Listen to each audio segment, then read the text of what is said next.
स्वागत है दोस्तों। आज की इस वीडियो में हम सभी यात्रा वृत्तांत के बारे में देखेंगे कि कौन से यात्रा वृत्तांत हिंदी में बहुत प्रसिद्ध हैं और लिखे गए हैं। तो शुरुआत करते हैं। सबसे पहले हिंदी साहित्य में यात्रा वृत्तांत लिखने की परंपरा का सूत्रपात किससे माना जाता है? भारतेंदु से। रामचंद्र तिवारी जी ऐसा मानते हैं कि भारतेंदु जी से ही यात्रा वृत्तांत लिखने की परंपरा का सूत्रपात माना जा सकता है। भारतेंदु हरिश्चंद्र के यात्रा वृत्तांत कौन कौन से हैं? सरयू पार की यात्रा, मेहदावल की यात्रा, लखनऊ की यात्रा। ध्यान रखिएगा, ये तीन यात्राओं का जिक्र भारतेंदु हरिश्चंद्र के नाम से आता है। सरयू पार की यात्रा, मेहदावल की यात्रा, लखनऊ की यात्रा। मेरी पूर्व दिग् यात्रा 1885 ईस्वी में ये किसने लिखी है? पंडित दामोदर शास्त्री ने। पंडित दामोदर शास्त्री ने लिखा है मेरी पूर्व की दिग् यात्रा। आगे देखते हैं। रामेश्वर यात्रा 1893 और बद्रिकाश्रम यात्रा 1902। ये दो यात्रा वर्णन किसने लिखा है? देवी प्रसाद खत्री ने। रामेश्वर यात्रा और बद्रिकाश्रम यात्रा, ये तीर्थ यात्रा पे गए होंगे उस दौर पे एक तरह से, क्योंकि दोनों रामेश्वर यात्रा और बद्रिकाश्रम यात्रा नाम से है। तो स्वामी सत्यदेव परिव्राजक, इनकी कौन कौन सी यात्रा वृत्तांत हैं? मेरी कैलाश यात्रा 1915, मेरी जर्मन यात्रा 1926। तो सत्यदेव परिव्राजक का दो ये याद रखिएगा। पृथ्वी प्रदक्षिणा 1914 ईस्वी में ये किसने लिखी? शिव प्रसाद जी ने।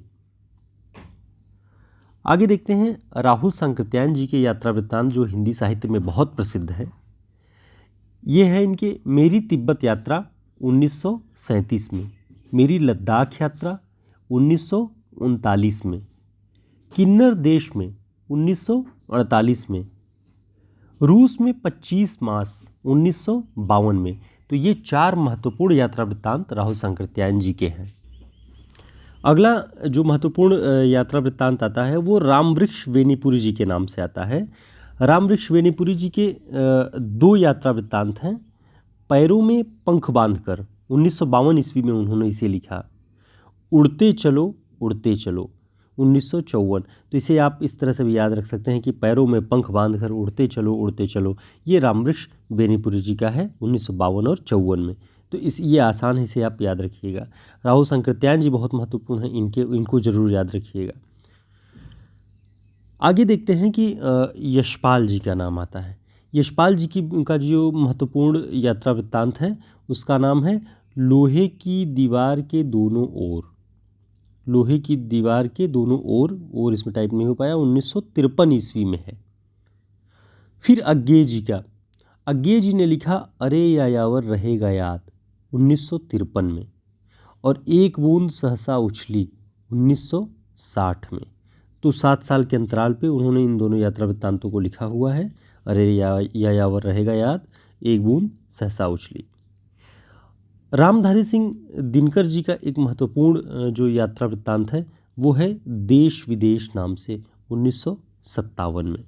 ठीक, देश विदेश नाम से रामधारी सिंह दिनकर जी ने लिखा हुआ है। आगे देखते हैं। गोरी नजरों में हम 1964 में किसका है? प्रभाकर माचवे का। गोरी नजरों में हम।